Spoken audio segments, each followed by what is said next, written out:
Hello Marlons TV, welcome back dito sa ating YouTube channel guys. Ngayon manonood tayo na naman ng isang nakakatakot at nakakakilabot ng mga ghost hunter ng Pilipinas guys. Ito ang papanoorin natin si Real Ghost TV. So ito, mahilig talaga to sa multo So meron siya nakitang San Telmo guys. Kaya tara, simulan na natin. Let's go! Dumuduyan mag-isa. Lalaro ba kayo dyan? Hey,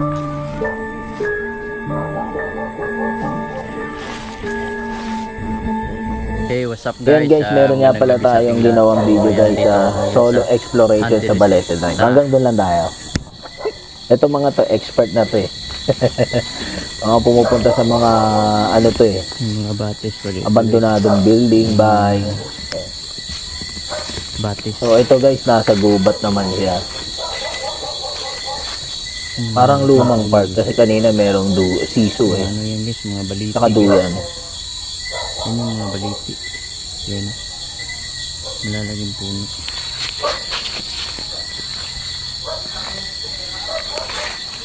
Ako talaga yun kasi tapos siya lang mag-isa guys. Hindi mo mapapapunta mag-isa yung gubat. Walang ilaw. Malaking kahoy.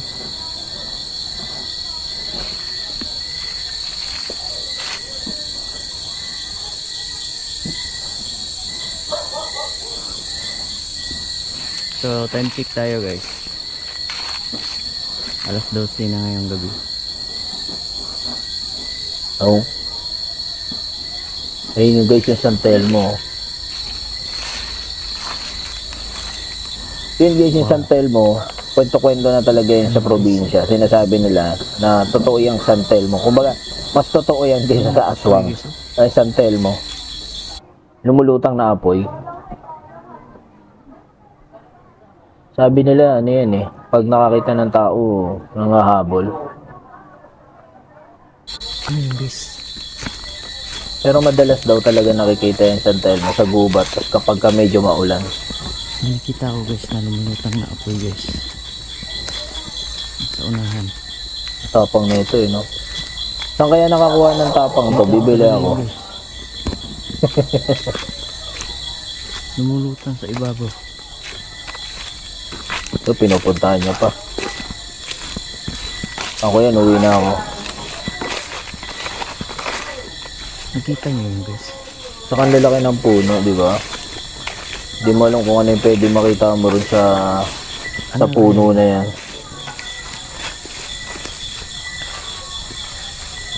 Iniilawan ka kasi wala kang dalang ilaw. Dito banda guys, may lumulutang na parang apoy na ilaw.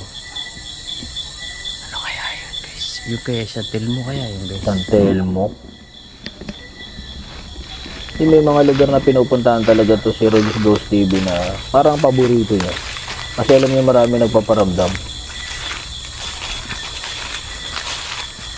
May siso pa ano to yung lumang park. Parang ganon.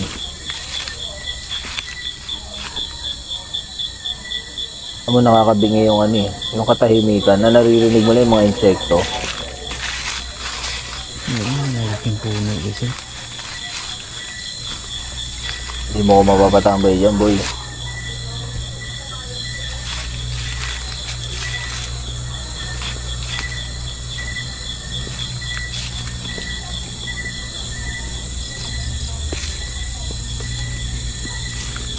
Itong si Real Ghost TV na to, na sinananahimik na sa bahay niya, ganyan pa.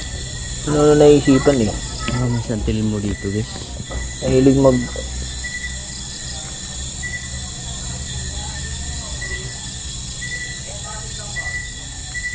Mahilig mag-ghost hunting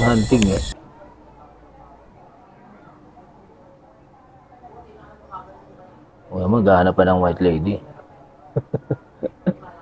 Bakla siya rin to Pero maganda dito sa kanya kasi ino-honor niya yung Diyos guys. Sabi niya yung Jesus name. Pagka naramdaman niyang parang merong sinabanggit niya agad si Lord. White lady dito. Ang bilis mo naman maglipat ng camera, nakakatakot. Kaduling. Mamaya biglang paglipat ng camera niya meron palang bubulaga, di ba?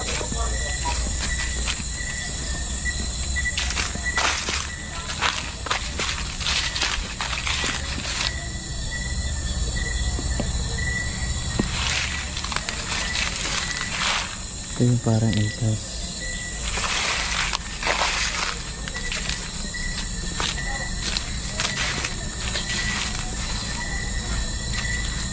Kaiba dito guys.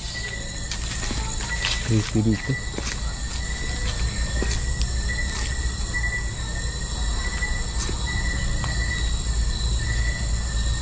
Pinabayaan na ng may-ari yung yung park, diba?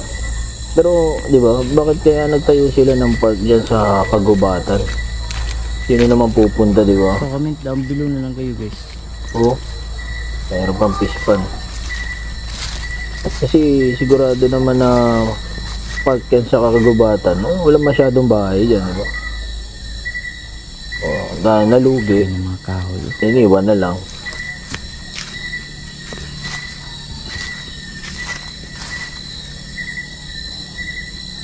Ang lakas ng flashlight, no?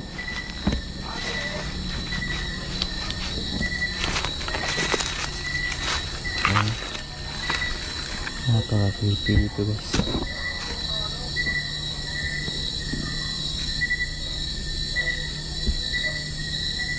Yan, may hagdanan pa.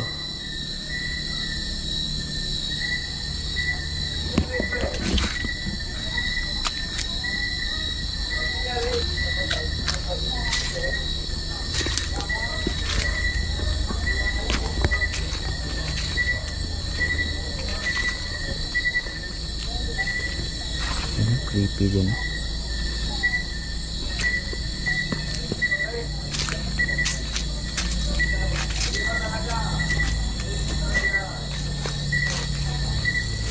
Tabi mga kahoy dito kasi lalaki.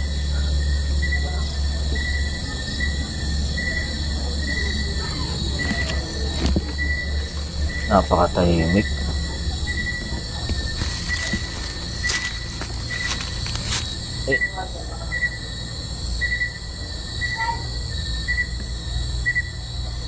Yun guys, doon sa mga hindi pa nakasubscribe sa aking YouTube channel guys, huwag nyo kakalimutan na i-click yung ating notification bell para lagi kayong updated sa mga videos natin.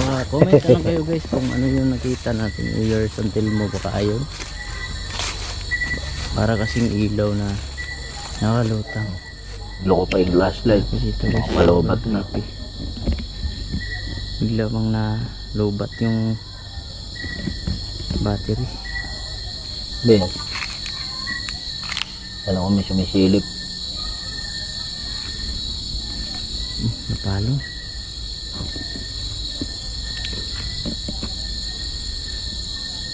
Ayun no, may mga palaruan talaga.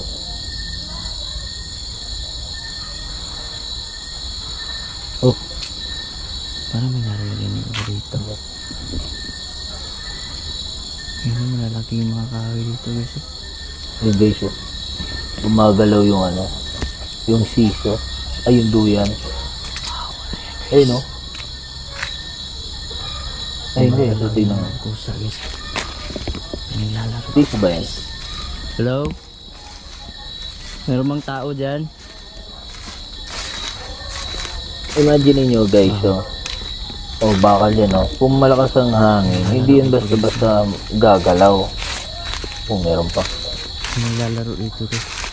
Kasi bakal yan pero yung gumagalaw, diba? Kaya imposibleng hangin yun. Hindi naman kaya ng hangin to guys. Hindi kaya ng hangin. Wow. Punta-punta ka pa kasi dyan Ano naisipan mo rin ko, Stevie? Yung mga kapre yata dito din. Nakalaki ng kahoy.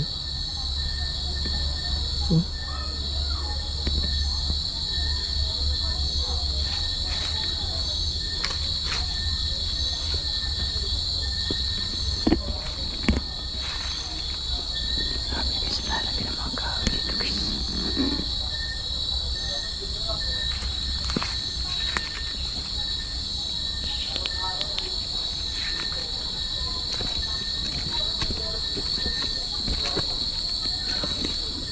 O kahit araw, hindi ako pupunta dyan guys.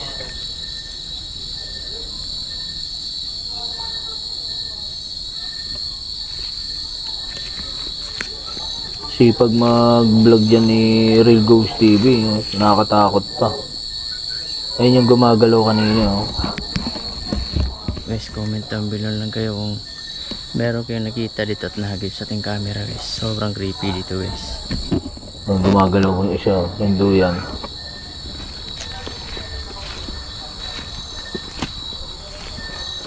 Sige na lang yun guys.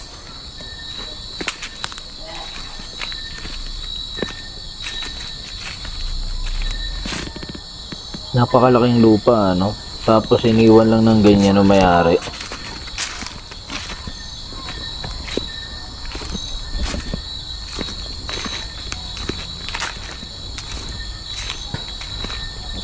Kahit bigyan mo ko 1,000 eh.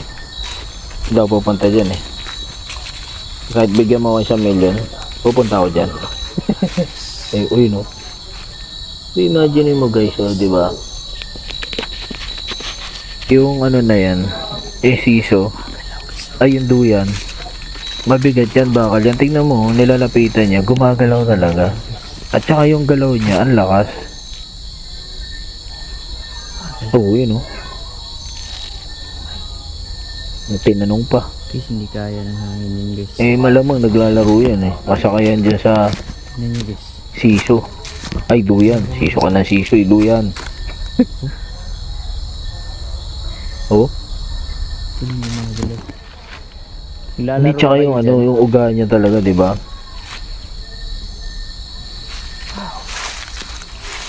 So, kung may tali yan, makikita, di ba? Ba yung pakiramdam dito? Ito rin o. Kumagalaw.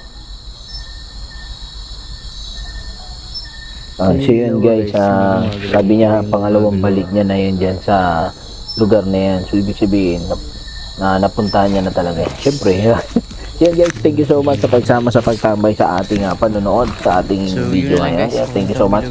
Kita tayo muli sa ating susunod na video. Let's go!